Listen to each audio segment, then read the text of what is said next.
All right, just realized I'm the asshole. Well, hey, buddy, welcome to the fucking world. Welcome to my life. Hey, Billy Two-Tooth. I don't know what that means.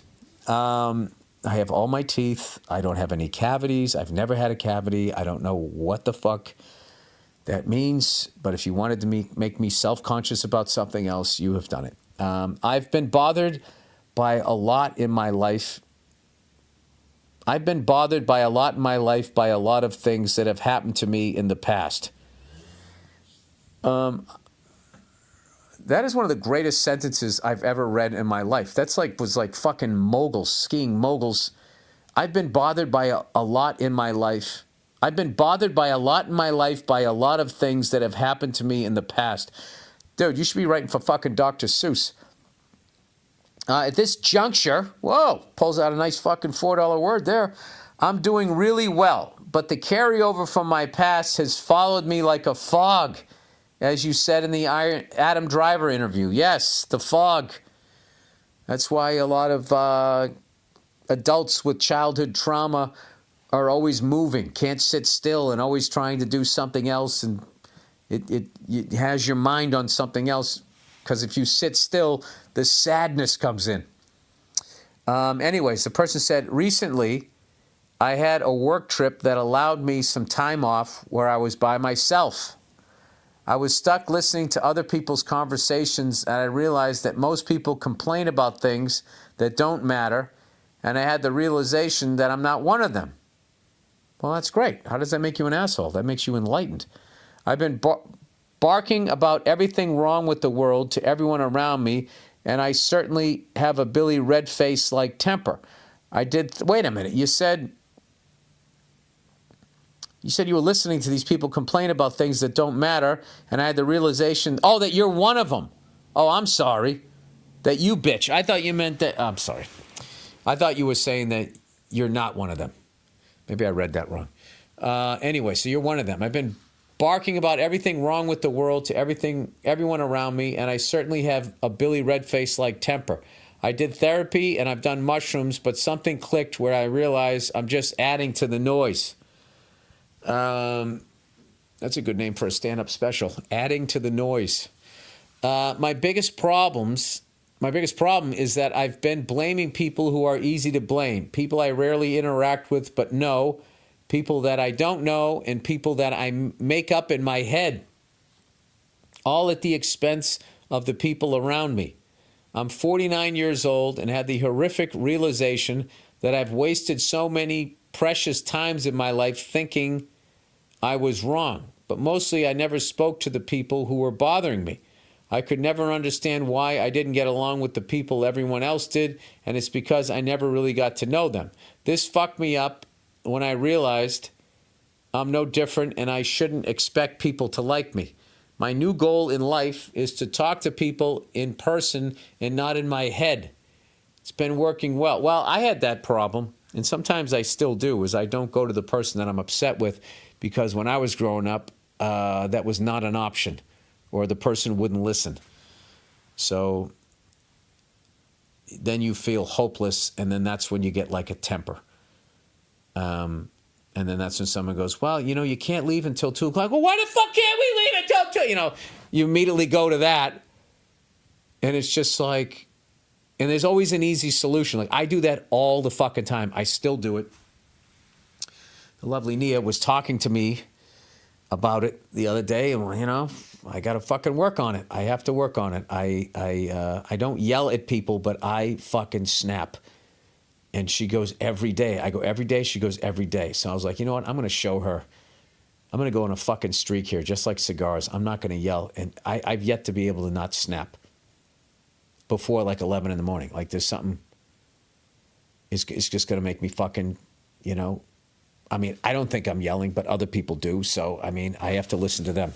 So you're not alone here. My new goal in life is to talk to people in person, not in my head. It's been working well. I called a friend who I hadn't talked to in a while, and I realized I was the one who shut him out just because I disagreed with him on dumb shit. Anyways, I appreciate all the self-help talk. It definitely inspired some of my changes. Hope you find peace too, Bill. Merry New Year. Well, thank you. That's a very nice thing to wish for me. I hope I do too. I think generally speaking,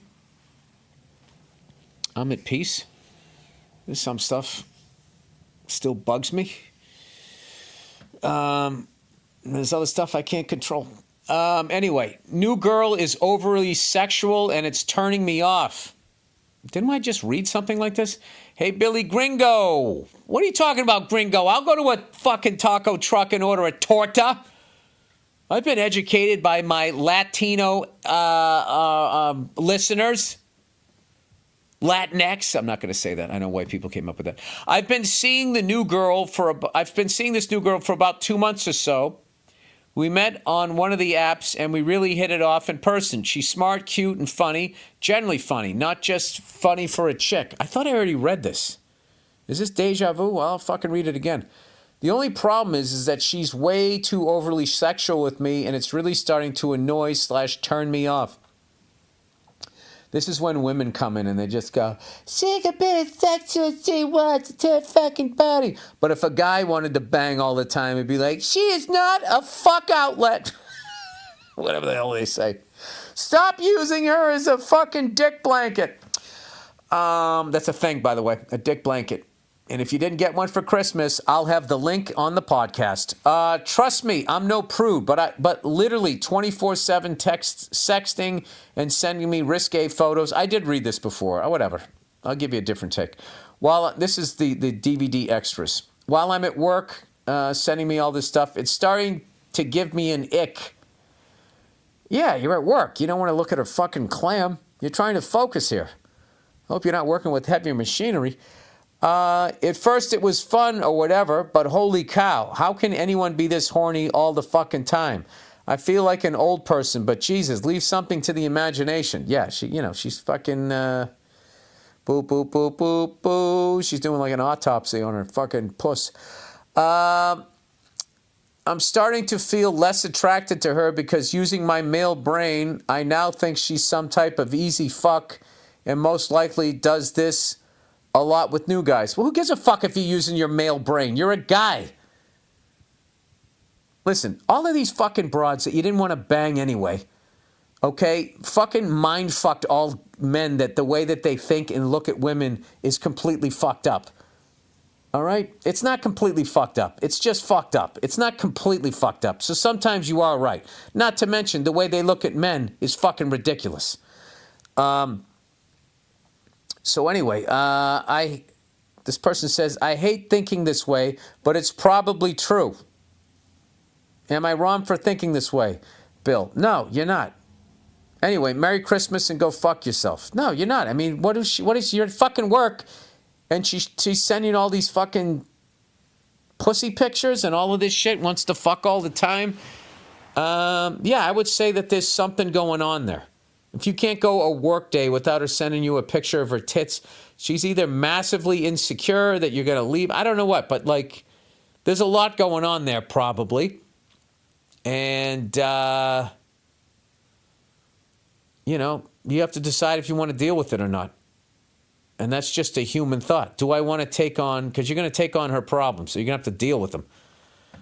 I don't know. Jesus Christ. And then if you break up with her, she's the next guy. She's going to want to fuck even more.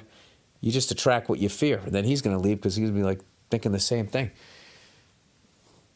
She'll be sending like fucking stick a camera up her ass or something. Who knows what she's going to do? I don't know. I'm just glad I'm not dating anymore. I can tell you that. P.S. I've been watching your specials since I was 12 years old, and I am now 24. Safe to say your comedy helped me help shape my sense of humor and outlook on life. Keep on rocking, you ginger pube cunt. I think the big takeaway there was you said, which put me in my male brain. Yeah, there's nothing wrong with that. And there's nothing wrong with looking at a woman that wants to bang all the time and is sending you pussy pictures thinking that maybe she's a little promiscuous.